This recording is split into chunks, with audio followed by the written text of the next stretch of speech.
hidráulico se construirá el pavimento y se pagará al precio fijado en el contrato para el metro cuadrado, sujeto a los ajustes de precio correspondientes al cumplimiento de las tolerancias indicadas en estas especificaciones en cuanto a espesores de losa e índices de perfil. Cuando nos vamos a los ajustes por diferencia de espesores, el precio unitario del contrato se ajustará conforme al cuadro siguiente por unidad de 300 metros.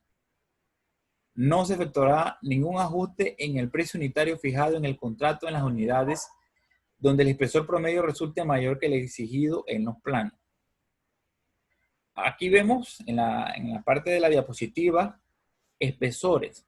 Todos esos espesores, como los vemos allí, van a indicar un ajuste en el precio que va desde el 10% hasta el 35%.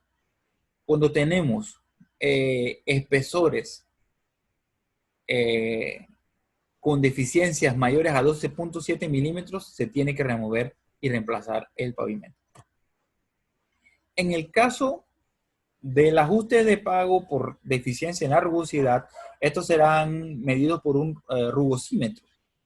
Estos ajustes de precio unitario de la losa de concreto por calidad de la superficie terminada de pavimento serán de acuerdo a la siguiente tabla. La deducción por calidad de superficie terminada de pavimento será calculada para cada sección de 200 metros. Si bien aquí hay un índice de perfil en centímetros por kilómetro que van a deducir hacia la derecha una reducción en el contrato. Entonces, todas estas son puntos que el inspector debe tener en cuenta y debe estar familiarizado con las inspecciones y las regulaciones que tiene el proyecto para poder medir y aceptar pagos.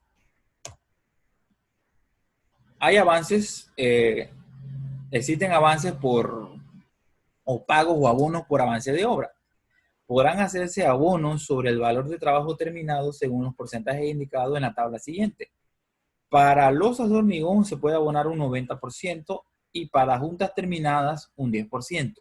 Estos abonos no implicarían la aceptación definitiva del trabajo ejecutado sobre el cual se aplican, ni relevan al contratista de las obligaciones y responsabilidades contraídas en este contrato. ¿Qué quiere decir esto? Que si el contratista argumenta o por necesidad llega a un acuerdo con el proyecto, se le podrá hacer un abono hasta el 90% en hormigón y hasta un 10% en juntas terminadas. Sin embargo, esto no garantiza que al finalizar esta etapa y el proyecto tiene deficiencias, será aceptado. Si en el caso de que llegue a tener inconformidades, tendrá que repararlas, subsanarlas o remover o reemplazar en tal cual sea el caso la losa de hormigón, y esto correrá por su cuenta. Al momento de que termina y sea aprobada la capa de hormigón o las losas a las cuales se les hizo el abono, entonces podrá acceder al restante del pago. Punto importante que podemos ver aquí son las juntas, los tipos de juntas, el corte y sellado. En este caso tenemos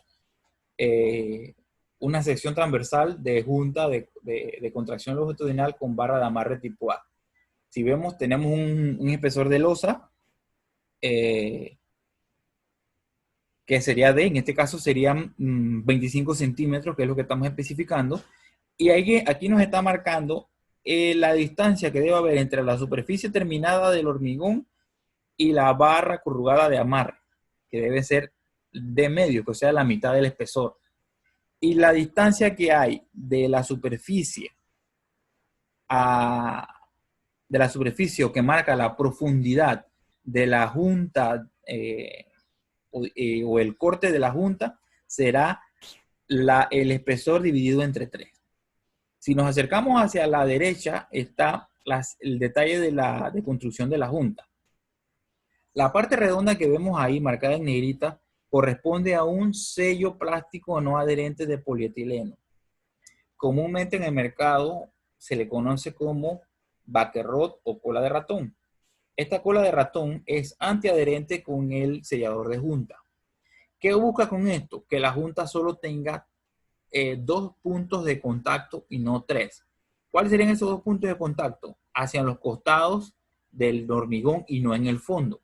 ¿Por qué se da esta situación? Porque en los movimientos, en los desplazamientos, cuando tenemos 3 puntos de contacto, podríamos tener agrietamiento del sellador de junta y por ahí viene la inserción de agua. Entonces, por esta razón debemos tener solamente 2 puntos de contacto. Es necesario que se coloque el fondo de junta. Anteriormente, la parte constructiva obviaba este paso de colocar un sellador de junta, perdón, un fondo de junta, un baquerroto, un cola de ratón, como también se le conoce. Y lo que hacían era que llenaban toda la junta con el material elastomérico. Esto está demostrado que es incorrecto. Entonces, esto es un punto muy importante que debe ser respetado. Otro punto que debe ser respetado es la distancia que debe tener desde la superficie del sellador de junta hacia la superficie terminada del pavimento. Cuando nos quedan selladores de junta por encima del nivel del pavimento, con el pasar del tiempo, los carros, la llanta de los vehículos genera tracción, y como es un sellador elástico, donde la llanta empiece a levantar, van a empezar a salir especies de hilo, y es muy probable que con el tiempo remueva toda la superficie del sellador. Por esta causa es necesario dejar una distancia prudencial, de manera de que el desgaste que se produce sea en el hormigón y no alcance la superficie del sellador de junta.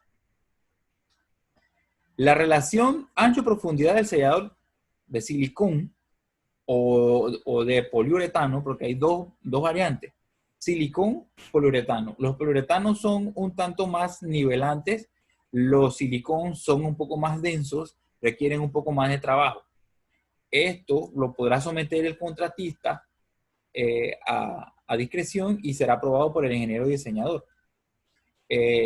Los costos que oscilan entre uno y otro son distintos. El sellador de silicón tiene un poco más de costo que el de poliuretano. Los dos son de buen tamaño, de buen rendimiento, buenas especificaciones, y eso debe estar sometido. Entonces, es importante que se respete esa relación. Mínimo 1:1, o sea que el ancho y el espesor del sellador sea 1:1, o 2, que sea 2 veces el espesor y 1 vez la profundidad. Por lo general, para las juntas que se llaman juntas 1:1, que es la de 6 milímetros, que es la más común, se marca que el ancho y la profundidad en el espesor del sellador sea la misma, 1:1. En este caso, pues tenemos la junta de contracción transversal con pasajuntas, la tipo B. Si vemos, a diferencia de la tipo A, la barra es redonda, no es aserrada como o deformada como la que vimos en la primera. Marca la diferencia, los espesores prácticamente lo mismo, la distancia de la superficie a la barra es de medio, la profundidad o la profundidad de la superficie al fondo de junta de tercio, y el detalle de construcción de la junta viene siendo lo mismo, hay que respetar lo mismo. La colocación del fondo de junta antiadherente y el sellador de junta. Si aprecian, en el detalle de construcción de la junta no es necesario rellenar todo el corte de la junta, simplemente es impermeabilizar y respetar el espesor del sellador de junta. Anteriormente existía la costumbre de que se rellenaba toda la junta hacia el fondo, hacia lo máximo del corte, pero esto no es necesario. Entonces está especificado aquí en la sección transversal.